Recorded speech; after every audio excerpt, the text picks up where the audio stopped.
네, 성도 여러분, 겨울에는 노점에서 파는 따뜻한 풀빵이 제격입니다. 그런데 저는 이 풀빵에 대한 안 좋은 기억이 있습니다. 6학년 때였습니다. 이제 종례 시간이 되어서 책을 가방에 다 넣고 허리를 폈습니다. 그런데 이제 옆자리에 짝꿍인 여학생이 한마디를 합니다. 기름 냄새. 제 몸에서 이 풀빵과 핫도그 기름 냄새가 났던 것입니다. 왜냐하면 그때 이제 저희 집은 학교 앞 가게여서 풀빵과 핫도그를 팔았기 때문에 그렇습니다. 그래서 기름 냄새가 났던 모양입니다. 사나이의 체면을 구겼습니다. 그래서 아직까지도 민망합니다. 10년 전쯤에 텔레비전에서 방영된 이 풀빵 엄마라는 다큐멘터리가 있습니다. 이 다큐멘터리는 국제 에미상이라고 하는 방송상까지 탔다고 합니다. 그 내용을 보면은 이제 37에 위암투병을 하고 있는 장애가 있는 싱글맘이 나오고 있습니다. 그에게는 어린아이들이 둘이 있습니다. 생계를 위해서 노점에서 풀빵을 팝니다. 밤에 아이들과 있다가 이제 항암투병의 고통이 고스란히 온 몸에 점여옵니다. 내일이 성탄이니까 오늘까지는 풀빵을 굽습니다. 이 엄마는 몹시 살고 싶어 하는 것을 느낄 수 있습니다. 왜냐하면 자기가 이제 살아있기만 하면 어떻게든 이 아이들을 돌볼 수 있기 때문에 그렇습니다. 왜냐하면 자기는 엄마입니다. 그래서 무엇이든지 할 수 있습니다. 이미 엄마의 마음속에서는 이 아이들이 초등학교도 졸업했고 중학교도 졸업했습니다. 아이들이 빨리 컸으면 좋겠습니다. 그래서 커서 하이힐을 신고 다니는 모습, 아들이 군대 가는 모습 다 그려집니다. 이렇게 아이들을 생각하기만 하면 어느새 이 엄마는 항암 치료도 무섭지 않습니다. 복수가 차올라도 이겨낼 것만 같습니다. 이렇게 엄마의 사랑은 소망이 되어서 오늘 있는 이 고통을 잊게 만들어 줍니다. 죽음의 절망을 넘어서 삶의 의지가 솟아나게 합니다. 성도 여러분, 혹시 오늘 함께 읽으신 이 이사야 선지자가 소명을 받았던 장면을 기억하실는지 모르겠습니다. 우리가 이사야서 6장을 보면은 우시야 왕이 죽던 해에 성전에서 소명을 받습니다. 겸손하고 경건했던 우시야 왕. 그런데 그가 부강해지자 교만해졌고 급기야 변질됩니다. 그는 오만 방자하게도 제사장들을 제치고 성소에서 분향을 합니다. 그것은 월권이었습니다. 자기 분수에 넘치는 일이었습니다. 그가 제지하는 대제사장에게 경로했습니다. 그런데 여러분, 우리는 이 장면을 잘 봐야 됩니다. 그때였습니다. 그의 이마에 나병이 발병하고 맙니다. 이제 그는 왕이지만 별궁에 갇혀서 살아야 합니다. 그대로 지내다가 죽었습니다. 바로 그 해였습니다. 이사야 선지자가 소명을 받았던 해가 바로 그때였습니다. 여러분, 그 시대는 어두움이 가득했습니다. 저 북왕국은 우상 숭배로 점철된 나라로 전락한 지 오래였습니다. 이미 하나님의 분노는 한계치를 넘어선 시점이었습니다. 급기야 몇 년이 안 돼서 이제 아수르라고 하는 강포한 제국으로부터 멸망을 당합니다. 북왕국의 열집하는 신명기에서 하나님께서 경고하셨던 대로 아수르 제국으로 사로잡혀가서 변방으로 강제 이주를 당합니다. 이사야 선지자가 살고 있는 남왕국의 형편도 별반 다르지 않습니다. 이미 왕부터 이렇게 방자하게 행하는데 그 밑으로는 따져서 무엇을 하겠습니까? 고관 대작들은 다 부패했다고 이사야 선지자 초반부에서부터 기록합니다. 정의가 실종된 나라입니다. 재판관들은 양심을 팔아먹었습니다. 택하신 민족, 거룩한 성민이라는 이름이 빛바랜 지 오래입니다. 자, 그런데 성도 여러분, 성경은 참으로 이상합니다. 시대가 어두울수록 하나님께서는 어디선가 강렬한 빛으로 찾아오시는 모습을 성경에서 발견하기 때문에 그렇습니다. 돌이켜 보십시오. 가장 어두운 시대에 노아에게 찾아오셨습니다. 그리고 그 어느 곳에서도 하나님의 사람들이 보이지 않고 세상에서 하나님의 법도를 찾을 수 없을 때 하나님께서는 아브라함에게 찾아오십니다. 오늘 읽은 성경도 마찬가지입니다. 가장 흑암이 짙을 때 이사야 선지자에게 강렬한 모습으로 찾아오십니다.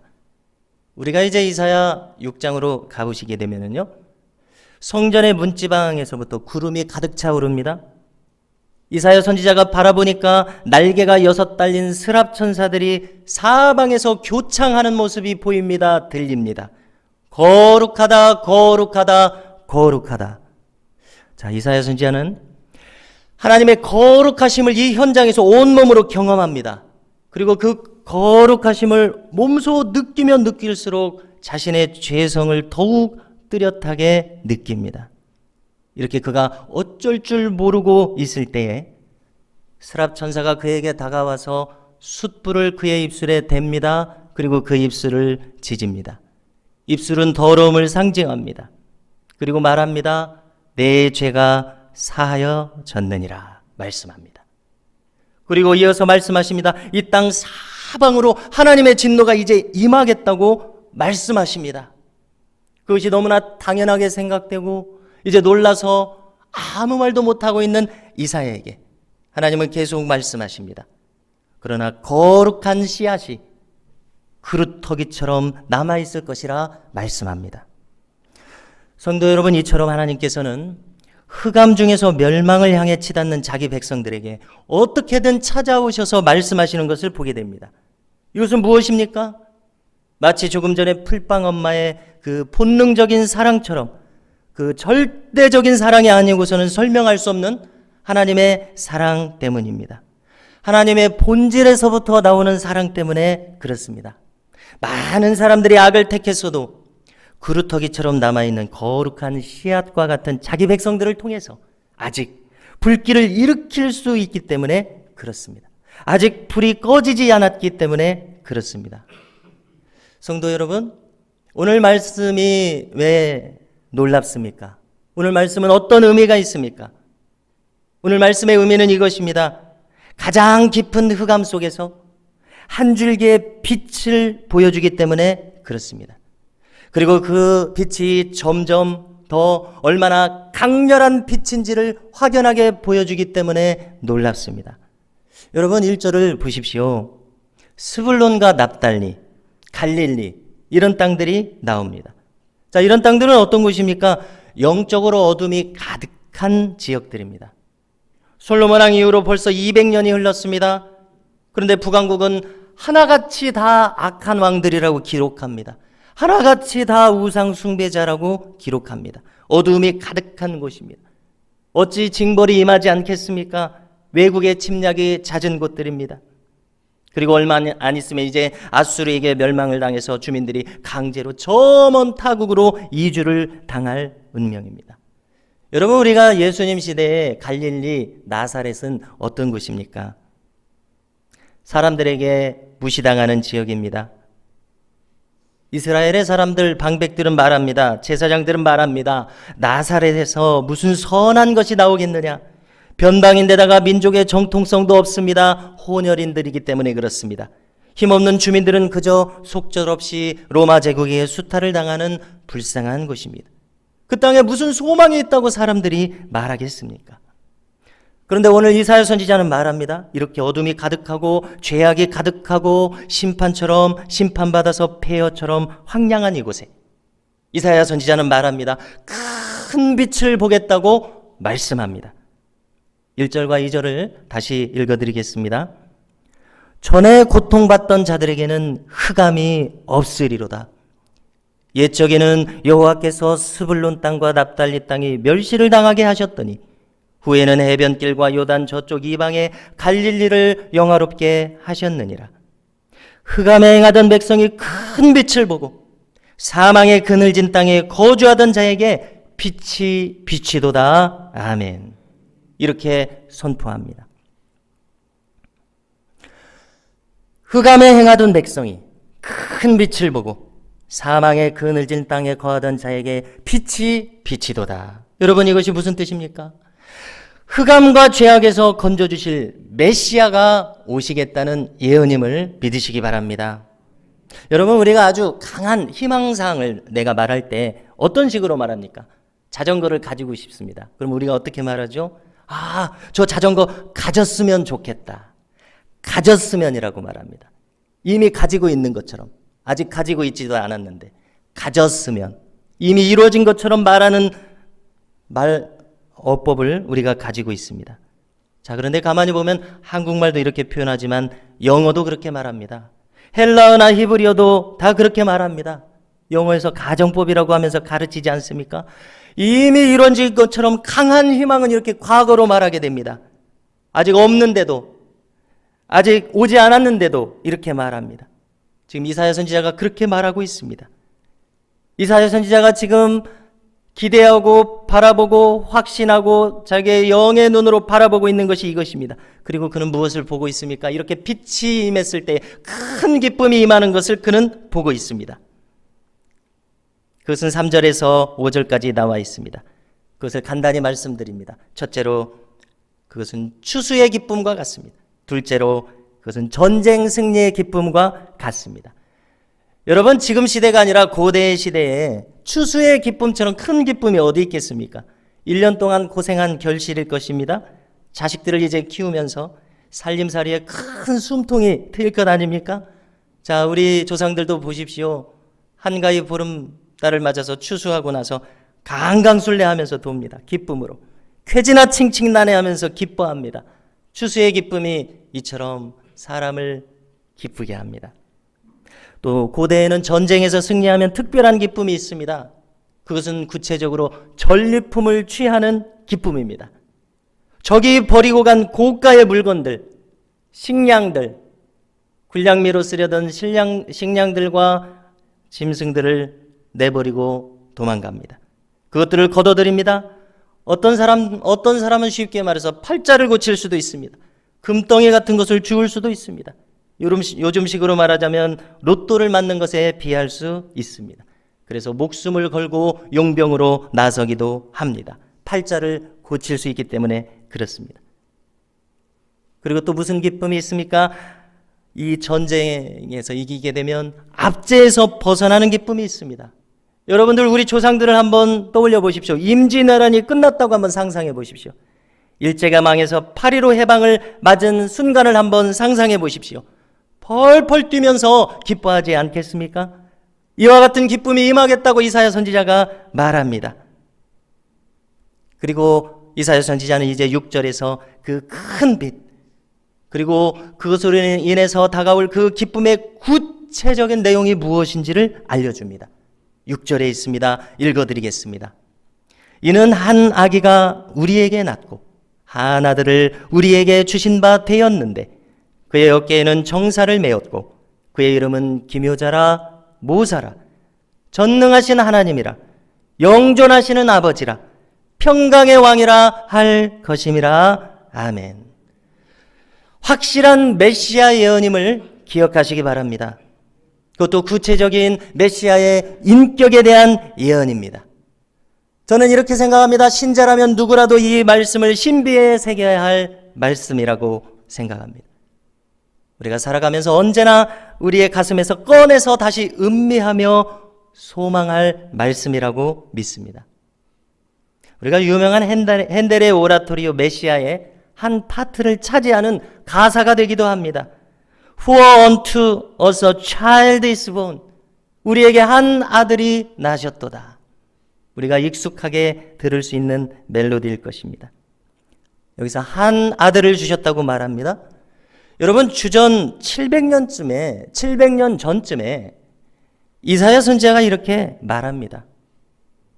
아직 오시지는 않았습니다. 그러나 오셨다고 이렇게 예언합니다. 왜 그렇습니까? 그가 영의 눈으로 바라보고 있는 확실한 예언이기 때문에 그렇습니다. 어두움이 짙으면 짙을수록 흑암이 깊으면 깊을수록 하나님께서 보여주시는 확실한 예언이기 때문에 이렇게 말하고 기록합니다. 성도 여러분, 유대인들은 아직도 메시아를 기다리고 있습니다. 그들은 무엇이 두려운지 메시아의 본문을 못 읽게 만듭니다. 회피합니다. 결코 그들은 성경을 읽고서 그것을 예수 그리스도에게 맞춰보지 않습니다. 면밀하게 살피지 않습니다. 하긴 살펴서 깨달을 일이 아니죠. 그 사람의 인격에 성령께서 쿵 하고 말씀하셔야 깨달을 수 있는 줄로 믿습니다. 은총의 사랑을 받아야 알 수 있습니다. 성도 여러분, 그러나 우리는 이미 우리에게 오신 메시아를 믿고 있습니다. 우리가 모든 성경을 상고할 때마다 예수 그리스도에게서 일치점을 발견하려고 노력합니다. 그리고 발견하게 됩니다. 그리고 그 위에 성령께서 확증해 주십니다. 그래서 나의 전인격으로 예수 그리스도를 나의 구세주로 영접하게 하십니다. 여러분, 이 메시아의 인격에 대한 구체적인 예언을 살펴보고자 합니다. 첫 번째로 정사를 메었다고 말씀합니다. 어깨에 정사를 메었다는 말은 어깨에 통치권을 부여받았다는 뜻입니다. 자, 마태복음 28장 18절을 기억하실 것입니다. 하늘과 땅의 모든 권세를 내게 주셨으니 너희는 가서 아버지와 아들과 성령의 이름으로 세례를 주고 천하 만민을 제자를 삼으라고 말씀하셨습니다.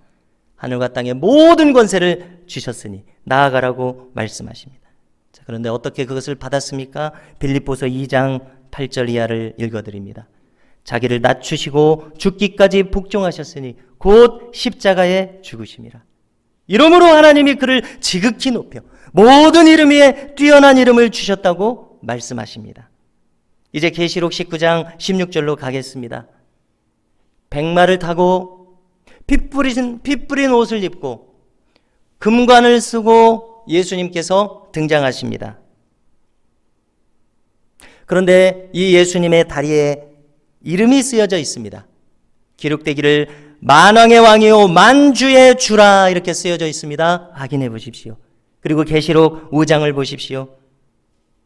계시록 5장을 펼쳐보면 이제 하나님께서 보좌에 앉아 계십니다. 그의 오른편에는 큰 두루마리를 들고 계십니다. 그런데 그 두루마리에는 인류의 모든 역사와 비밀, 모든 진리의 결말이 기록되어져 있습니다. 사도 요한이 살펴봅니다. 그 인봉된 두루마리, 온 천하 만곳을 살펴봐도 그 두루마리를 펼쳐서 볼 수 있는 권한을 가진 존재가 보이지 않습니다. 이때 하나님 보좌 가까이에 있는 24장로 중에 한 사람이 말합니다. 일찍 죽임을 당하신 어린 양께서 이기셨으니 그가 이 두루마기를 펴볼 권한을 가진 자라고 일러줍니다. 여러분, 하나님께서 비밀히 지키시는 권한을 열어볼 수 있는 권한을 가지셨다는 의미는 무엇입니까? 하나님과 방불한 권위와 권한을 가지셨다는 의미입니다. 성도 여러분, 저는 여기서 지난 금요 기도회 때처럼 나누었던 한 드라마의 한 장면을 떠올려 보려고 합니다. 자, 우리가 여느 드라마에서 볼 수 있는 내용입니다. 한 여인이 인생이 다 망했습니다. 그래서 이제 자기 아버지 무덤에 털썩 주저앉아 있습니다. 그리고 이제 소주를 깝니다. 그리고 무덤에 뿌립니다. 그리고 이렇게 말합니다. 드세요. 좋아하시는 것 마음대로 못 드셨잖아요. 그리고 한바탕 웁니다. 그리고 또 말합니다. 아버지, 나 좀 도와줘. 이번 한 번만 도와줘. 이렇게 말합니다. 여러분, 여기서 우리는 한 단계, 두 단계만 생각해도 분명한 해답을 알게 됩니다. 여기서 자기 아버지가 어떻게 도와줄 수가 있겠습니까? 나의 아버지니까 절대적으로 존경하고 의지하지, 나의 아버지가 나에게는 절대적인 사랑하고 존경하는 존재일 뿐이지 그저 사람일 뿐입니다. 어떻게 아버지가 나를 도와줄 수 있겠습니까? 한 단계만 더 생각합니다. 자기 아버지보다 더 큰 분만이, 더 크신 분만이 나를 도와주실 수 있습니다. 이렇게 인간은 어리석습니다. 자기를 향한 주권이 어디에 있는지 꿈에도 생각하지 못하고 살아갑니다. 이처럼 천하 만물 중에 어리석은 존재가 인간입니다. 자기의 소속을 확실히 모른 채 살아가는 어리석은 존재 말입니다. 메시아의 인격은 어떤 분입니까? 오늘 말씀을 보니까 그의 이름은 기묘자라 말씀합니다. 기묘자가 무슨 뜻입니까? 영어로 보면은 원더풀이라고 되어 있습니다. 무슨 뜻입니까? 놀랍다는 뜻이죠. 하나님께서는 말씀하십니다. 이사야 55장 9절을 보니까 나의 길은 너희의 길보다 높으며 나의 생각은 너희의 생각보다 높다고 말씀하십니다. 정녕 예수님께서는 우리의 생각과 능력이 미치지 못한 곳에서 우리를 인도하고 계신 사실을 믿으시기 바랍니다. 또 그의 이름은 모사라고 말합니다. 모사라고 하는 것은 무슨 뜻입니까? 영어 성경을 보니까 카운셀러 이렇게 되어 있습니다. 상담자이신 예수님, 우리의 속사정을 나보다도 더 잘 아시는 것을 믿으시기 바랍니다. 왜 그렇습니까? 그분은 나를 지으신 분이시기 때문에 그렇습니다.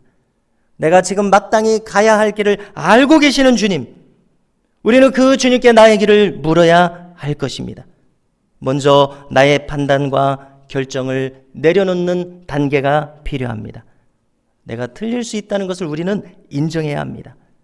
나도 모르게 내가 악의 편에 서 있을 수도 있다는 것을 인정해야 합니다. 그러므로 우리는 나보다 나를 더 잘 아시는 주님께 내가 걸어가야 할 정도가 무엇일지 반드시 물으시기 바랍니다. 또 그분은 전능하신 하나님이라 일컫습니다. 엘 샤다이, 전능자 하나님입니다. Lord God Almighty, 전능자 하나님. 이런 내가 얼마나 신실한 신자가 될 수 있겠어? 우리는 종종 자신에게 실망합니다. 그런데 우리가 기억해야 됩니다. 하나님께서는 능치 못하심이 없으십니다. 청소년기의 이 조지 뮬러는 한마디로 악한 인간이었습니다. 그는 사기꾼이었습니다. 그는 도둑놈이었습니다. 비열한 인간상을 가졌습니다. 그런데 조지 뮬러의 인생을 우리가 어느 만큼 아시죠? 이런 사람도 하나님의 은혜가 임하면 주님께 사로잡힙니다. 말년에 조지 뮬러는 성경을 무릎을 꿇고 읽었다고 전해집니다. 우리는 믿어야 합니다. 이 안에 있는 어느 누구도 하나님의 신실하신 종이 되도록 이끄실 수 있다는 것을 믿으시기 바랍니다. 영존하시는 아버지라 말씀합니다. Everlasting Father. 여러분, 우리가 시간과 영원이라고 말하면 어떤 느낌이 드십니까? 시간은 시간이고 영원도 시간입니다. 우리가 무엇과 무엇이라고 말하려면 이 양자가 서로 대조되는 것이 와야 됩니다. 시간과 영원이 어떻게 대조가 됩니까? 시간은 우리가 그냥 살아가는 흘러가는 시간입니다. 그러나 영원이라는 시간은 무엇입니까? 그것은 절대적인 시간입니다. 그것은 창조주의 시간입니다. 심판주의 시간입니다. 이 영원한 시간에서 한 인간인 내가 살아가는 이 시간은 보잘것없는 점과 같은 것을 우리는 인정해야 합니다. 그러므로 만일 우리가 영원히 있다는 것을 깨달은 인간이라면 마땅히 그 영원한 시간의 주인께 우리의 머리를 조아려야 될 줄로 믿습니다. 인간의 심리는 강한 편을 따라가게 되어 있습니다. 만일 하나님께서 영원을 주관하신다는 것을 우리가 안다면 속히 우리가 그 영원에 속하는 것을 택해야 하지 않겠습니까? 여러분, 흔히 이제 막 거듭난 크리스찬들은 주체할 수 없는 기쁨을 호소하는 것을 봅니다. 어디서 일어나는지 알 수 없는 행복한 마음을 호소합니다. 또 자기도 모르게 교회가 생각나서 교회를 가고 싶은 이런 마음들이 생긴다고 말합니다. 여러분, 왜 이런 현상이 생깁니까? 그것은 바로 행복을 지으신 분을 만났기 때문입니다. 그가 이제 행복의 근원에 연결되었기 때문입니다. 그가 이제 영원한 시간에 연결되었기 때문입니다. 그리고 이 오실 메시아의 인격에 대해서 마지막으로 말씀합니다. 그는 평강의 왕이라 할 것임이라 말씀합니다. Prince of Peace, 평화의 왕자. 여러분, 우리가 분명히 구원받은 증거 중에 하나는 우리 마음에 평강이 임한다는 사실입니다. 요한복음 14장 27절을 읽어드립니다. 평안을 너희에게 끼치노니 곧 나의 평안을 너희에게 주노라. 내가 너희에게 주는 것은 세상이 주는 것과 같지 아니하니라. 너희는 마음에 근심하지도 말고 두려워하지도 말라 말씀하십니다. 우리 주님께서 주시는 평강이 세상에서 얻을 수 없는 오직 주님께서만 주실 수 있는 흔들림 없는 평강인 것을 믿으십니까? 프랑스의 최고의 작가로 불린 빅토르 위고에 관한 이야기가 있습니다. 세상 사람들은 그 작가의 글을 읽고 칭찬과 격려를 아끼지 않았었습니다. 그렇지만 그의 사생활은 매우 문란하게 살아가는 인물이었습니다. 그가 작품을 쓰는 시간 외에는 타락한 삶을 살고 방종한 삶을 살고 주벽으로 소일하는 인생을 살았습니다. 심지어 그의 가족들조차도 그와 얼굴을 마주치는 것을 싫어할 정도였습니다. 그는 술에 취하면 가족들을 향해서 고함을 질러대는 사람이었습니다.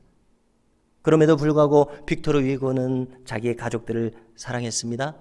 그러나 그가 사랑하는 방법은 너무나도 서툴렀습니다. 1841년 여름 빅토르 위고가 39살이었을 때 그가 가장 사랑하던 딸 레오폰디느가 세느강에서 익사를 합니다. 빅토르 위고는 싸늘한 시체로 변한 딸의 얼굴을 하얀 천으로 덮으면서 오열합니다. 그리고 말합니다. 내 죄악에 대한 하늘의 심판이로다. 죽은 것은 레오폰디느가 아니다. 천하의 죄인인 나의 죽음이다. 이렇게 말했습니다. 그리고 빅토르 위고는 그날부터 방탕한 삶을 청산했습니다. 사색을 통해서 경건훈련을 쌓았습니다. 그리고 시간이 지났습니다. 점점 사랑의 실체가 보이기 시작했습니다. 이 딸의 희생을 통해서 다른 가족들도 사랑과 용서의 소중함을 깨달았습니다.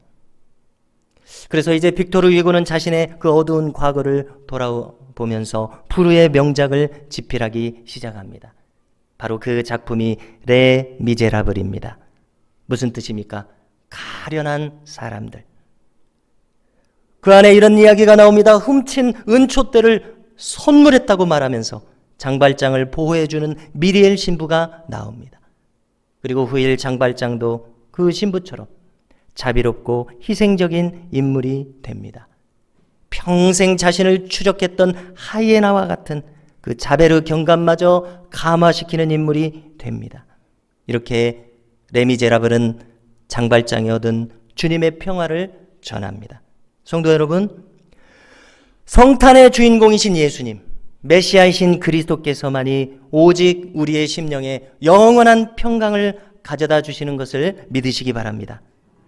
세상이 주는 것과 같지 아니한 그리스도의 평강이 이 시간 우리 안에 충만하시기를 주님의 이름으로 축원합니다.